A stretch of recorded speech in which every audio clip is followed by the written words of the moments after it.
Yeah, I'm not even gonna lie to you, man. It's time to hustle. It's time to grind. I mean, I've had plenty of people ask me about the mental aspect and how I'm thinking, how I developed the mindset that I have. And I'm gonna be honest with you, man. A lot of it was groomed back since I was younger. I've always been that kid that got up 3, 4 o'clock in the morning, did the workout, did homework at time. It was ingrained in me, man. So now that I'm at this age, I'm older. I've never lost any of those things. I still push as hard as I can. I'm still getting up at 3, 4 o'clock in the morning. I'm still grinding hard regardless, right? Because my goal is to make it to where I want to be. I'm trying to achieve a bigger purpose, right? And I know that bigger purpose exists, and I think it exists for everybody. And I know for a fact it exists for me, so that's what I'm chasing. It's not just about the money. No, it's not. It can't be just about the money. We got access to money these days. We got plenty access to money. I mean, you got digital currencies, crypto. You got Uber, you got YouTube, you got all these different things. I mean, but that's outside of a regular job. I mean, you got entrepreneur status. You got people out here selling fitness. You got people out here selling programs, nutrition, a lot of different things, man. We got access to money, but what does it do though? Like, where are you really going? What are you actually achieving? And I think in my head, it's not just about the money because I know at the end of the day, if I'm adding value to people, then I know the money will come. So I'm not really focused on that. My journey has been nothing short of remarkable, especially in my eyes. I came all the way from 360 pounds all the way down to 180 to on a bodybuilding stage and actually winning my first natural pro show, and or as an amateur becoming a pro. And it was good, man. I think the biggest part of it taught me a lot of discipline. It taught me a lot of mental fortitude, how to overcome the obstacles. I went through a lot during that year. I believe it was 2020. I went through a lot during that year, but I still was able to do what I needed to do at work. I still was able to push through. I still was able to get on that bodybuilding stage and win, but I had already won because I had already come down 180 pounds. And people were like, well, you don't have this, you don't have a loose. I'm like, yeah, but I never stopped lifting. I was always, I was always walking. I was always lifting. I was always doing the things that were necessary to get my body in good condition, and I didn't worry about what other people thought. I literally had people laugh at me during that journey and like, "What are you doing? What are you doing, man? Like, you don't really eat much. You're not doing a lot." And then slowly but surely, they seen the weight start coming off. Said you're always working out, but I don't see much changes. Well, I guess you're not gonna see much changes from 360 to 300 because I'm still heavy. But as I kept going, those smiles they start to straighten out a little bit. People were like, I wonder what you're doing. And by the time I got down to, somewhere around like the 195 mark, people really start raising the eyebrow and they really start asking questions versus being derogatory toward me, right? And at that point, I'm like, listen, you sat there and you watched me do it, right? Like, yes, I don't have the loose skin because I always lift it. I'm burning a lot of calories. I'm doing the right cardio. I'm changing up the nutrition. I started to change the game. And so when I did that, I think that really sparked a certain drive in me that started to manifest and it started to translate into the other worlds of my life, right? The other aspects of my life, which was work. What am I doing for work? Am I having fulfillment? Where am I actually moving? Am I making the progress I want to make? And even then, at that point, I started to work even harder, and I started to grow myself, not just in the weight room, but I started to do it, at work also. And I really real quick, 6 to 8 months, I seen income just jump 40K, right? Quick, boom, just like that. And I'm now in the six figures, and I'm like, man, this is quick. And I thought to myself, I'm like, if I can do it then, I can do it now, right? And so then when I started the entrepreneurship, I'm like, if I can do it for them, I can do it for myself. And so then I get out, I come out, I went straight to zero because obviously no income as far as an entrepreneur. I'm leaving that six figure comfort lifestyle. We got the nice house, the nice cars, the clothes, all that good stuff. We leaving the comfort zone of that, right? Boom, income went to zero, right? And I'm sitting there thinking one day over a drink, I'm like, I gotta figure this out. I can't stay at the zero income, right? And real quick, as I started, just before I was about to give up on that, like, I'm getting all type of messages from people like, "Hey man, when you gonna come work? You a great engineer. We got jobs for you. They was paying you, around this six-figure mark. We want to bring you to this figure mark. I promise they was underpaying you. All these different things, man, and it made me want to go back. But then I thought about it, I said, no, I got to complete this journey. I got to complete it. And at that point, I was doing personal training, and in some ways, I still do it some, but not as much as I did before.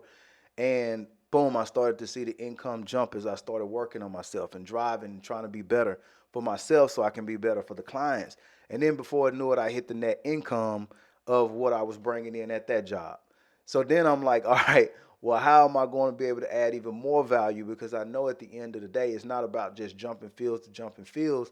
But as I first started, I thought about the contracts, and I always knew that personal training was going to be short lived for me. So I was like, okay, well, this is the time to make the jump, right? So we dropped the income and let's start back over again. But this time I got more confidence in how I can do it. And this time, the strategy, the strategic planning, the mythology behind it all, getting people involved. Now, this time when it's built, it don't require just me to run it, that it can be put on autopilot with a lot of other people that I trust to help run the company, right? Because if you're a slave to your business, it's not really a business. It's honestly it's just a job. I could have stayed at the company that I was at if I wanted to just work a regular job, but I didn't. I want to run a business, and that business should be pumping cash. It should pump cash flow on its own, and that is what the company is starting to do now. And so, yes, we got a long way to go, but it's a lot of work. It's a lot of grinding that it takes to go in and do things like this. And honestly, you have to be able to overcome a lot of fear, man. It's challenges. It's scary when you drop that income, that level. But I told a guy before, I said, listen, but it was also scary when I was 360 pounds and I'm trying to get down to 180, because when you 360 pounds and you drop 20 pounds and you go down to 340, guess what? You still heavy, right? And you don't think that the things are working, but throughout that process, even though you don't see the weight dropping as much as you want to see it dropping, one thing that you can rest assured is that the process is still working, because you're learning what works and learning what don't work in the process, right? One of those things that I did get from the corporate world, I ain't gonna say one, I got a lot of things, but definitely one of them that I took home from the corporate world is that sometimes you got to think about it like this, right? In order to get ahead in the world, you got to be able to fail first. And people like, what do you mean fail first? How does that get you ahead? Because think about it, man. Think about it. If you fail faster than everybody else, then guess what? You create the solution, or you can come up with the solution faster than everybody else. So you already know what it was that was wrong, and now you can fix it and make it right. So you got to think about things in that way, right? And that's the same way I think about it in business. It's like I got to be the first to fail, because if I'm the first to fail, then guess what? I'm the first to be able to find out the solution. I'm the first to know what don't work, right? And so sometimes we just got to know what don't work so that we can go and try to do the things that do work, right?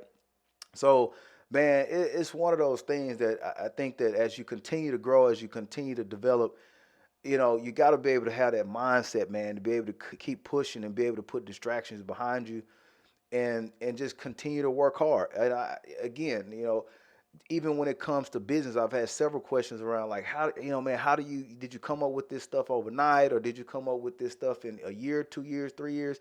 And more times than not, when they're bringing that question up to me, they think that I've come up with it, 2, 3 years. I'm like, no, man, like I thought about this 3 or 4 days ago. And he's like, why you say that? I said, well, here's the thing.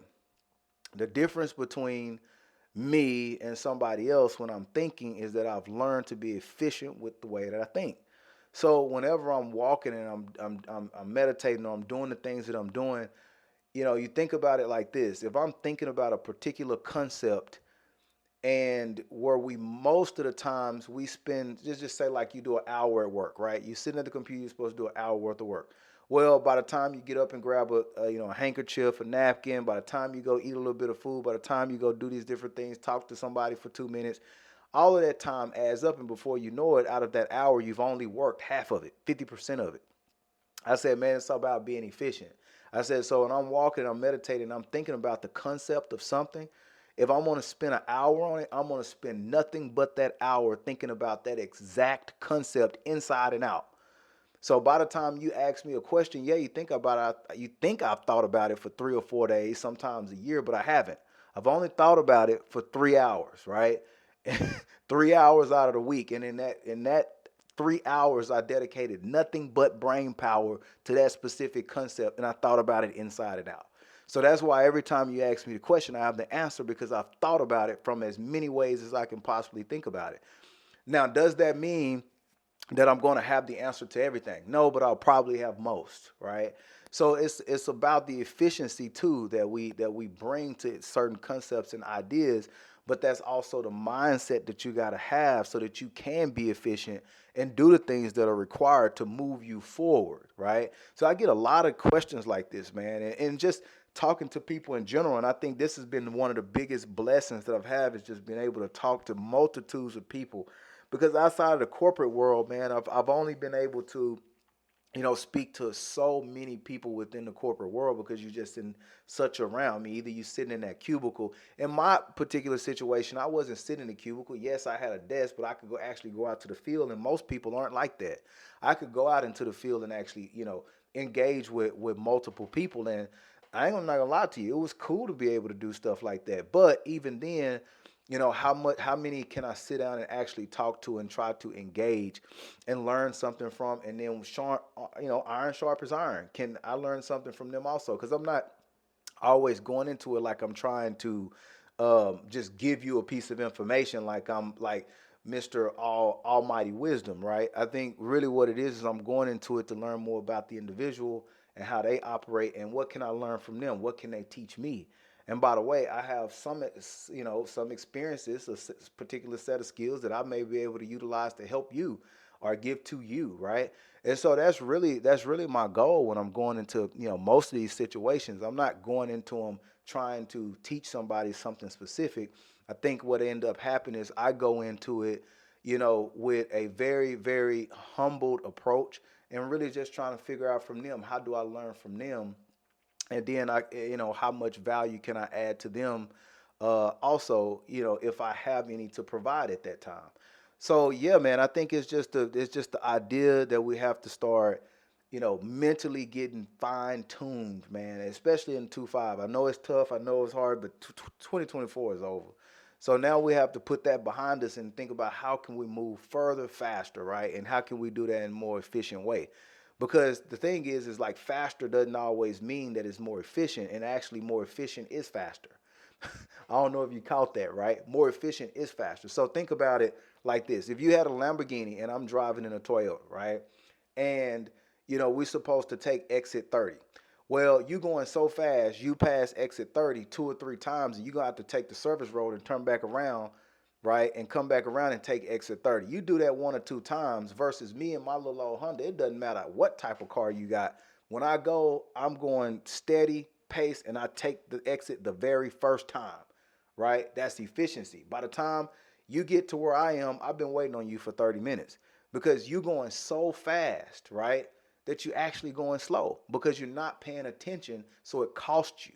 And when in my particular situation, I'm not going slow, but I'm moving smart. So therefore, I'm moving faster because I'm more efficient. So that's what we have to be. We have to be more efficient in this year. And if we want to move faster, right? And we can't be afraid to fail, we're gonna have to go out there and we're gonna have to try it. Because the thing is, you know, failure can't exist in something that you don't attempt, right? And neither does success, period, right? So if you want to be able to succeed, you're going to have the risk of failure. It's going to have to be a part of the process, and you can't be afraid to do it, right? So we all think about the things that we're afraid of in life, and one of the biggest things that we're afraid of, I personally think a lot of people are afraid of success because it comes with a great risk of failure, and that is what we're going to have to get over. So guys, I'm challenging you in 2025 to get out there and reach further, faster. Don't be afraid to fail. Let's get that success, even though it's going to come with the risk of failure. Keep moving forward.